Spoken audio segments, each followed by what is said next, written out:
Salam sejahtera untuk para pendengar dan penonton Ngopas dimanapun Anda berada. Nama saya Pendeta Kian Holik dari Sydney, Australia. Dan pada saat ini kita akan merekam dengan Pendeta Dr. Peter Wongso 3 ciri seorang hamba Tuhan yang berhasil di mata Allah. Nah, sebelum kita melanjutkan, jangan lupa untuk subscribe channel ini dan nyalakan loncengnya, supaya kalau misalnya ada video-video yang kita upload, Anda bisa langsung dapat mendapatkannya.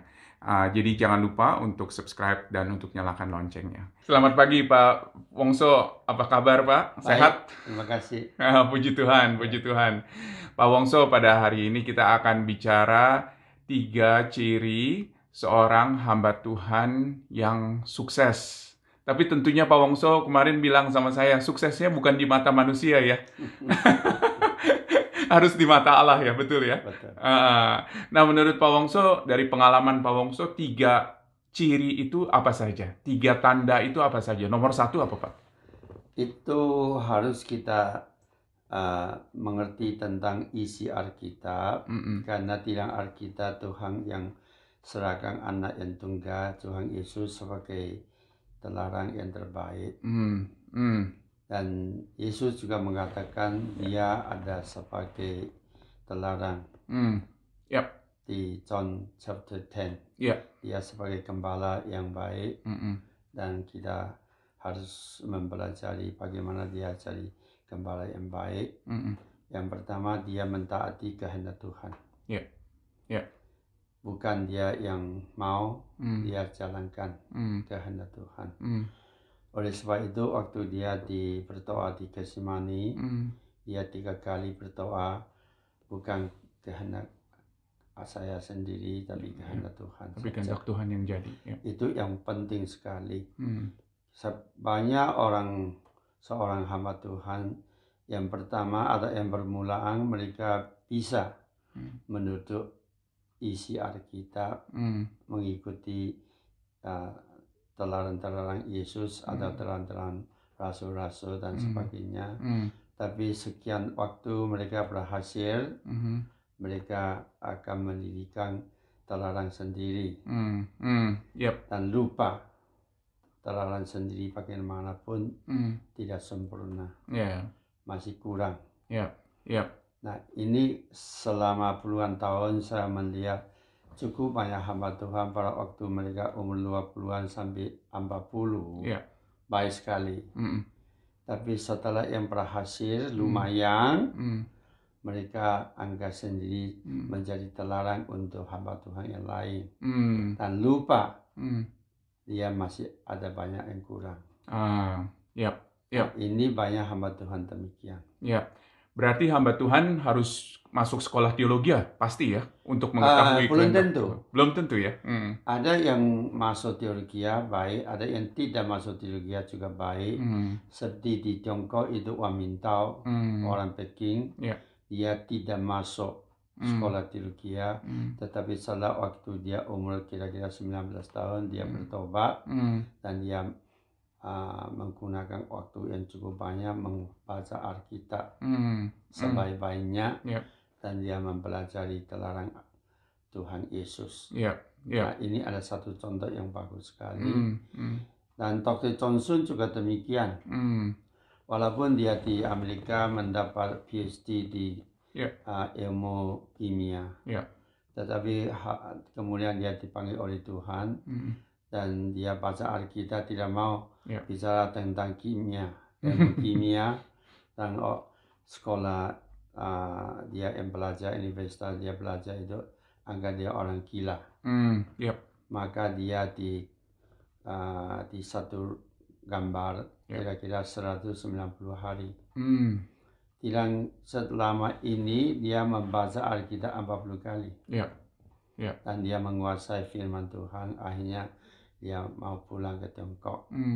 Tapi sebelum dia pulang ke Tiongkok, karena Beijing University tahu dia terkenal, dia berhasil di dalam ilmu kimia, dan dia mau undang dia sebagai profesor di Beijing University.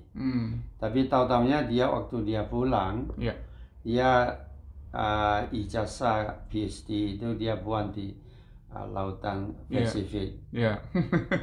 Dan dia pulang tidak ke Beijing, ke kampung sendiri Hinghua. Yep. Dan dia di Hinghua itu memang ada sekolah tinggi Kristen, Yeah. bagus sekali, undang dia sebagai dosen kimia. Tapi dia masuk ke kelas, dia bilang kimia yang terbaik adalah harus seorang bertobat. Luar biasa. Jadi dia tidak bicara dengan kimia, Yeah. membicarakan tentang Alkitab. Waktu itu kepala sekolah Yeah. pusing. Ini kan PhD kimia, sekarang tidak mau bicara tentang kimia, bicara tentang Alkitab. Dan dia principal high school itu juga bicara sama dia sangat pribadi. Dia bilang, kami belum bertobat, kami masih masuk neraka. Dan dia marah-marah itu. Itu di Beijing ya? Di Putian. Oh, di Putian. Oke. Yap. Akhirnya dia sendiri dia keluar. Oke. Yap. Keluar dia di mana-mana dia pergi khotbah. Minta semua hamba Tuhan, ada yang dapat kelar mesti bertobat. Dan mendapat bertobat, lahir baru oleh Roh Kudus dan sebagainya. Itu kena salah tahun 1928. Tapi waktu itu adalah di Shanghai ada satu Bethel Evangelical Preaching Team. Jadi Andrew G ada sebagai ketua. Waktu tahun 28 dia juga ke Hinghua, Putian. Dia ketemu Johnson. Dan dia rasa, wah ini orang sungguh-sungguh dipenuhi oleh Roh Kudus.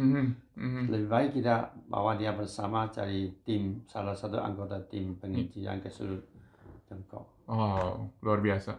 Dan dia ikut Andrew G. Di Tiongkok, dia khotbah itu tidak pakai Alkitab, dia semua bisa hafal. Dan dia suruh, pendeta Anda mesti bertobat. Majelis ini mesti bertobat, tua-tua kita ini mesti bertobat. Itu heran. Dia bersuara ini secara khotbah begini, banyak orang Kristen bertobat. Wah, luar biasa. Tapi pendeta-pendeta waktu dengan mukanya malu. Tapi akhirnya itu Endoji bawa dia keluar. Di Tiongkok lebih kurang itu mulai tahun 28 sampai tahun 39. Itu 12 tahun kira-kira dia keliling di seluruh Tiongkok. Sampai tahun 49 itu Endoji diundang oleh gereja-gereja di Eropa. Dan dia setelah di Eropa itu pulang ke Hong Kong. Itu waktu itu November tahun 49. Itu Republic People of China mendiri.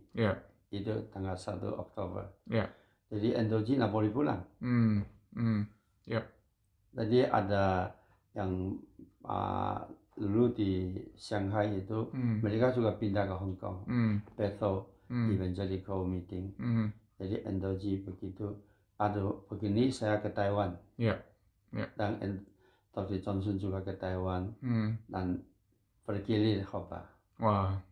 Setelah Taiwan ke Filipina, kemudian ke Singapura, ke Malaysia, dan ke Indonesia. Luar biasa. Indonesia selain Jawa juga ke Sumatera. Wah, itu banyak orang bertobat. Itu memang anugerah luar biasa. Jadi ciri yang pertama seorang hamba Tuhan yang berhasil itu adalah seorang hamba Tuhan yang membaca firman, belajar firman. Itu yang penting. Wah, luar biasa. Harus menguasai seluruh isi Alkitab. Jadi apa dia khotbah itu bukan theologian. Tetapi firman Tuhan. Firman Tuhan. Nah, ini yang penting sekali. Oke. Nah, itu tadi ciri yang pertama, Pak Wongso. Sekarang kita masuk ke ciri yang kedua. Menurut Pak Wongso, seorang hamba Tuhan yang berhasil itu seperti apa? Ini Tuhan Yesus di dalam Injil Yohanes pasal 14 ayat 12 bilang, Aku pergi dan Roh Kudus akan datang. Dan Roh Kudus akan mengajar Anda mengenai kebenaran yang seluruhnya. Dan bukan mengajar, juga membimbing Anda berjalan kebenaran Alkitab.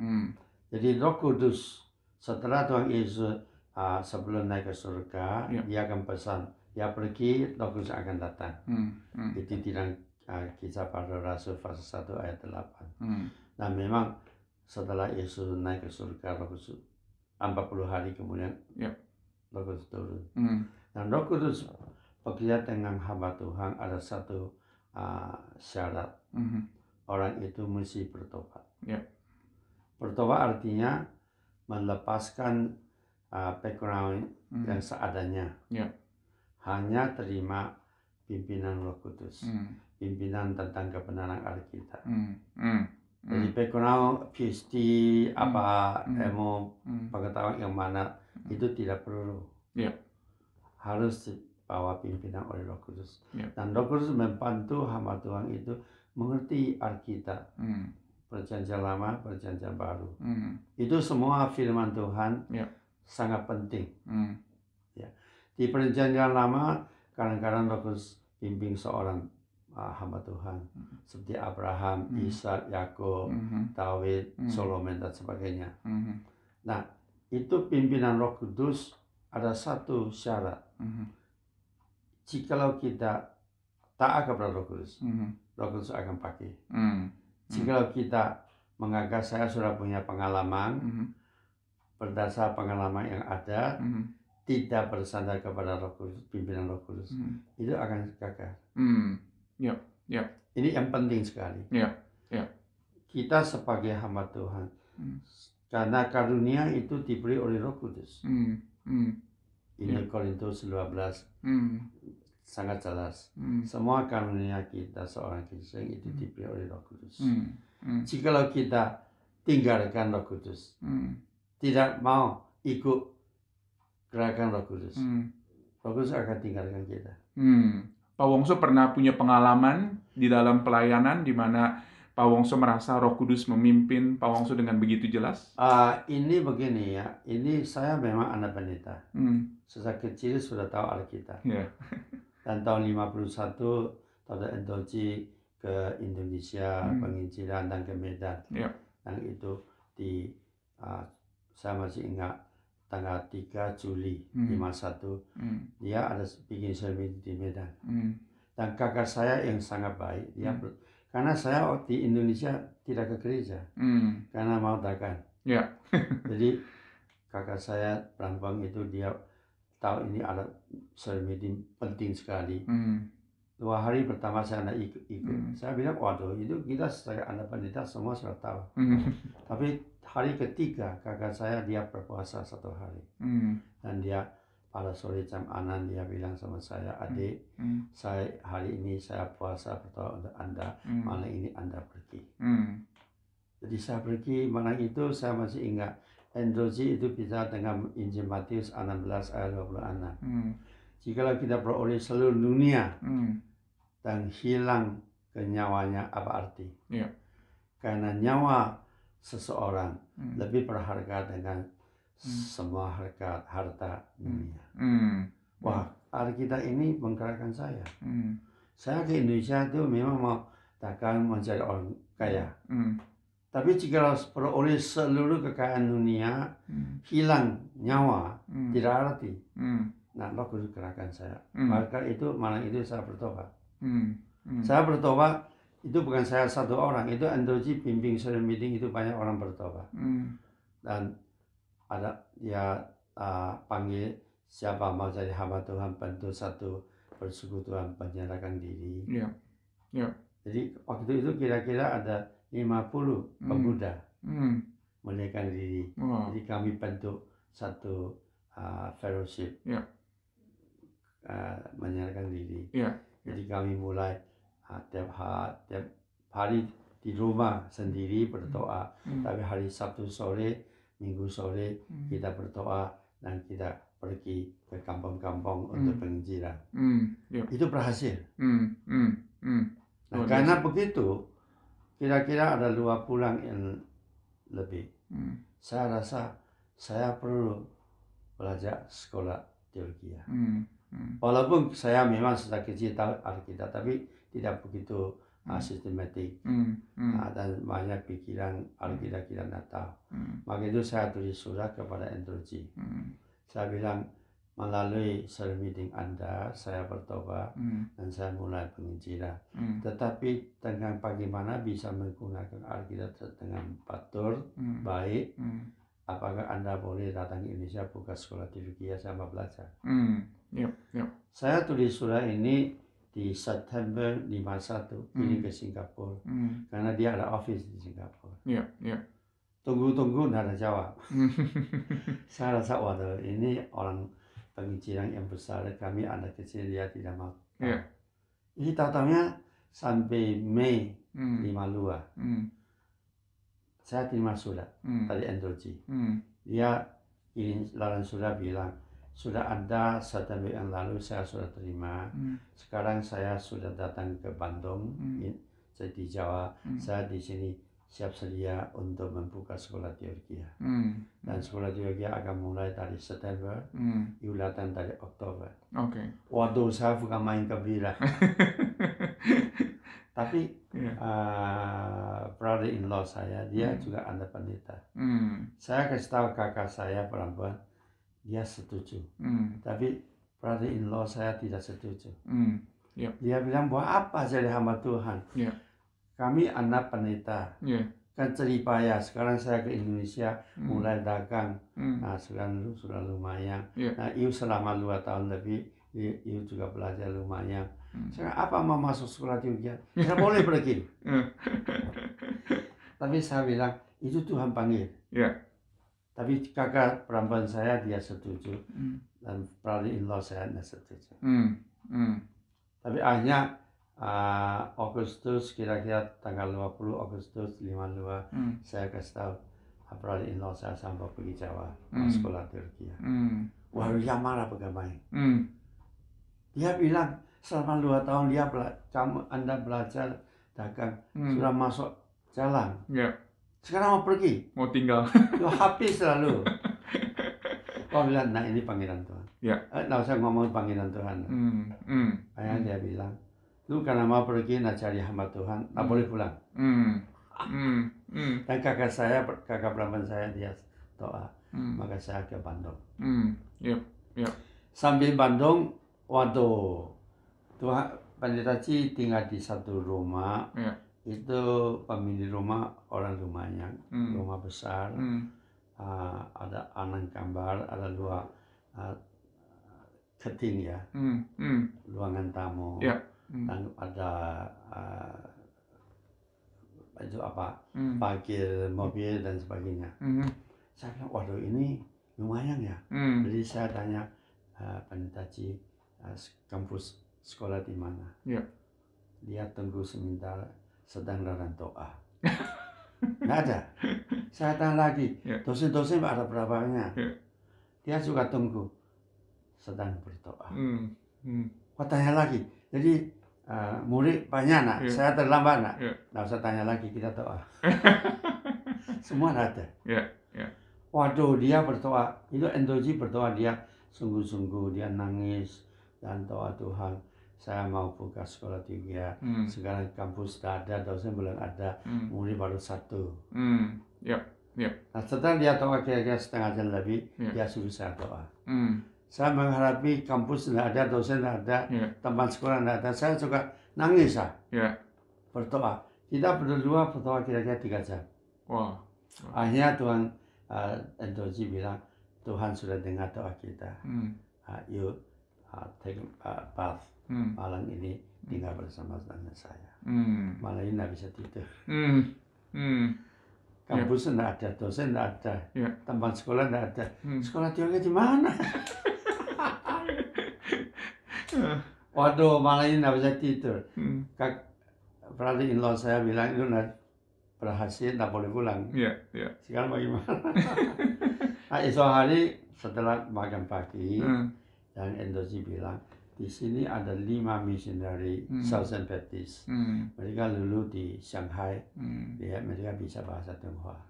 Dan sekarang mereka merencanakan di Indonesia, di Semarang, buka Bible Seminary di Indonesia. Dan mereka dengan 1 tahun belajar bahasa Inggris di Bandung. Dia bilang setelah kita makan pagi kita ketemu mereka. Dan setelah makan kita ketemu ke tempat tinggal misionari. Jadi Anthology bilang kami mau buka teologi ya, tapi dosen belum ada. Apakah ada 5 orang bisa pinjam? Mereka tidak bisa. Kami selama 1 tahun belajar bahasa Indonesia, tahun depan kami buka seminari sendiri, kami tidak bisa. Tapi akhirnya Dr. Anthology mengusahakan beberapa kalimat yang indah, saya masih ingat. Kamu ada dosen, tidak ada murid. Kami ada murid, tidak ada dosen. Yang dosen tidak punya murid, tolong datang mengajar, murid tidak punya dosen. Saya masih ingat ini. Nah setelah berdoa, Anthology bilang kita berdoa. Nah dia Anthology berdoa sangat emosi. Kira-kira berdoa 20 menit kemudian, hilang ini 5 dosen misionari bilang, oke lah selama kami di Bandung, kami mengajar. Mereka bahasa Tionghoa bagus. Jadi 85 dosen. Puji Tuhan.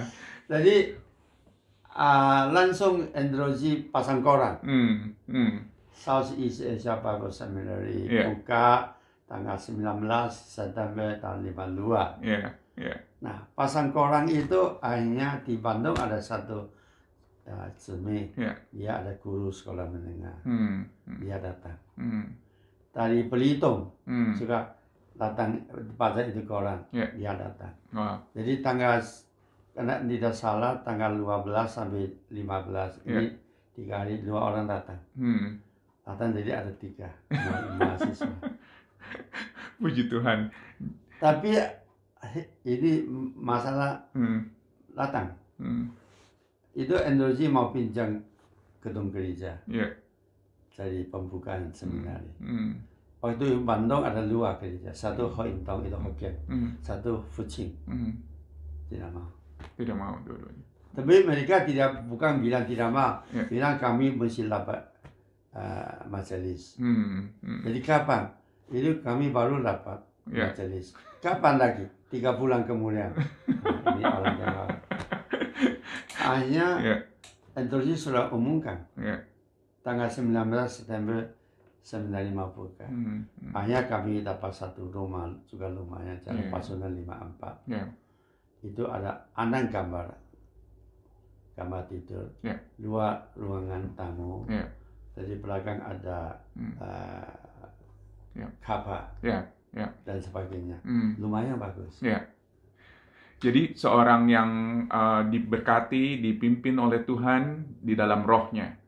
Jadi mereka tahu kalau misalnya ini adalah pimpinan Roh Kudus, dan mereka juga mengalami sebuah kenyataan dari pimpinan roh itu. Luar biasa. Oke, sekarang yang terakhir Pak Wongso, yang nomor 3. Seorang yang berhasil, seorang hamba Tuhan yang berhasil di mata Allah menurut Pak Wongso, cirinya nomor 3 apa? Itu harus Tuhan Immanuel yang pimpin dan berserta dengan kita. Immanuel artinya Tuhan berserta dengan kita.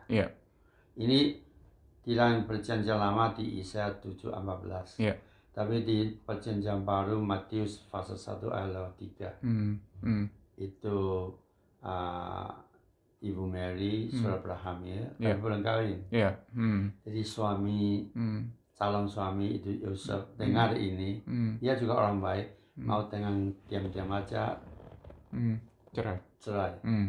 Jadi Rokus tahu, Rokus bicara sama Yusuf, istrimu itu bukan dari tidak benar, itu ada Roh Kudus menghamilkan. Dia akan lahir satu anak, mau dinamakan Yesus. Artinya dia akan menyelamatkan umatnya dari dosa, dari anak-anak Tuhan. Nah, ini Immanuel, artinya Tuhan beserta dengan kita. Jikalau memang satu pekerjaan di kehendak Tuhan, Tuhan pasti pimpin. Itu bukan pimpin sementara atau pimpin berapa lama, pimpin panjang hari. Nah, saat mulai berdasar dari pimpinan Tuhan. Tuhan persiapkan dosen, murid, dan tempat untuk kuliah. Nah, kami waktu saya masih ingat, waktu tanggal 19 September tahun 52, kami mau mengadakan upacara pembukaan sekolah seminari. Luar gereja di Mabinjang. Jadi kami akhirnya dapat satu gedung lumayan, tadi saya bilang di Jalan Pasundan 54. Itu ruangan tamu lumayan. Bisa duduk kira-kira 20 lebih orang. Jadi hari itu kira-kira datang itu 5 misioneri dari Baptis, Androgy. Ada satu penginjil, dia lulusan dari Shanghai Seminary, itu wanita. Dia waktu di Bandung ada sering meeting, dan Androgy undang dia sebagai dosen. Ada satu itu Chosen, Fu Bingfeng, dia pernah sekolah di Shanghai, bisa bahasa Tionghoa. Jadi ada 5 missionary, ada 3 dosen, jadi 8. Jadi kami waktu pembukaan itu ada 3. Saya, satu seme dari Bandung, satu dari Belitung.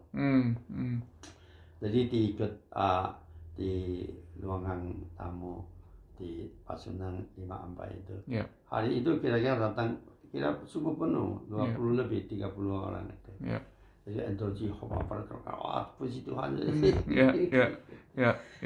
Jadi kami sebagai murid juga sebagai tuan rumah. Jadi kami persiapkan teh, kopi dan sebagainya. Jadi setelah mereka pulang, ada satu majelis di salah satu gereja Bandung. Dia ngomong bicara Hokkien. Dia bilang 3只小猫, 3 kucing kecil, 3 hari akan tutup. Saya ngerti. Tapi saya ngomong, saya bilang Tuhan, ini berbicara orang ini, dia tidak kenal Anda. Tapi saya tahu Anda akan bimbing saya. Jadi kami memang mulai 3 orang. Tapi seminggu kemudian pendeta Ji ke Surabaya bikin sering meeting. Seminggu kemudian bawa 3 murid lagi. Jadi angkatan pertama ada 6. Jadi semester yang kedua ada yang dari Medan, ada dari Surabaya. Datang 6 mahasiswa. Jadi dalam 1 tahun sudah ada 12. Jadi tahun 53 Androgy di Hong Kong undang seorang lulusan dari Beijing University, belajar hukum. Dan dia pernah jadi konsul jenderal di Rengkong, Burma, di Singapura, dan di Manila. Tapi di Manila waktu itu Johnson di Manila ada sering meeting. Jadi Johnson itu memang hebat berkuasa sekali. Jadi itu konsul jenderal ini istrinya yang pertama sudah meninggal. Dia menikah seorang Kristen dari Hong Kong, orang Teochew. Jadi hari itu konsul jenderal dia ikut sering meeting Johnson. Tapi ada beberapa konsul China di Manila juga ikut karena konsul jenderal pergi mereka juga ikut. Tahu-tahunya konsul jenderal mengakui diri orang berdosa datang ke depan. Waduh, ini beberapa konsul malu sekali. Bagaimana konsul jenderal Tiongkok bisa cari orang dosa? Nah bisa ini. Tapi James Hui dia sadar. Setelah dia bertobat, malam itu dia langsung disuruh ke Nanjing.